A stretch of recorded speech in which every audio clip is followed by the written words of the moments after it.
ये कहानी है दो भाइयों आरव और विवान की, जो अपने परिवार को फिर से एक करने निकले थे। बचपन से ही आरव और विवान के मन में बस एक ही सवाल था, पापा माँ कब आएंगे? उनके पापा ने उन्हें बहुत प्यार से पाला, पर माँ की कमी वो तो हमेशा ही महसूस होती थी। फिर एक दिन उनके पिता ने एक ऐसा राज बताया जिसने सब कुछ बदल दिया। उनकी माँ एक जलपरी थीं। एक जादुई मणि खो गई थी और बस इसी वजह से वो इंसानी दुनिया में वापस नहीं आ सकती थी। और जैसे ही भाइयों को ये पता चला, उन्होंने फैसला कर लिया, उन्हें अपनी माँ को ढूंढना ही था। रास्ता तो पता नहीं था, पर माँ के लिए प्यार उन्हें हिम्मत दे रहा था। उनका सफर शुरू हो चुका था। झील पर पहुंचते ही उनकी पुकार एक जल कन्या ने सुनी, पर उन्हें क्या पता था कि वो उनकी माँ ही थीं। तो अपनी सच्चाई साबित करने के लिए जल कन्या ने उन्हें एक और सफर पर भेजा, महान ऋषि वशिष्ठ के पास। ऋषि ने मदद का वादा तो किया, लेकिन एक शर्त पर। पहले उनकी पहेलियों का जवाब देना होगा।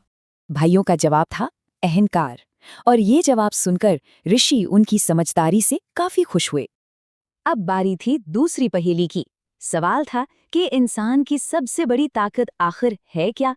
और उनका जवाब प्रेम, एक ऐसी ताकत जो हर मुश्किल से बड़ी है। उन्होंने ये परीक्षा भी पास कर ली। ऋषि बहुत खुश हुए और उन्होंने उस दिव्य मणि का राज खोल दिया, जो एक जादुई झरने में छिपी थी। लेकिन कहानी यहाँ खत्म नहीं हुई। झरने के पास भी अपनी पहेलियां थीं, जवाब देना ही होगा। जवाब था वादा। अपनी समझदारी से वो पहली जादुई चुनौती को पार कर गए। अब वो मणि के बहुत करीब थे, बस एक आखिरी पहेली, और वो भी उनकी होशियारी की परीक्षा थी। और जवाब था हमारा नाम।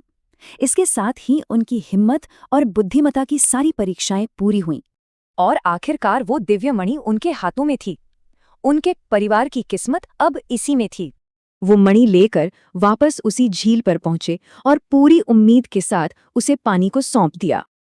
और रोशनी में से निकली उनकी माँ, वही जलकन्या। सालों का इंतजार आखिर खत्म हुआ। उसी वक्त उनके पिता भी वहां पहुंच गए। सोचिए, सालों बाद पूरा परिवार एक साथ था। लेकिन मणि के जादू ने उनकी मां के सामने एक बहुत ही मुश्किल चुनाव रख दिया था।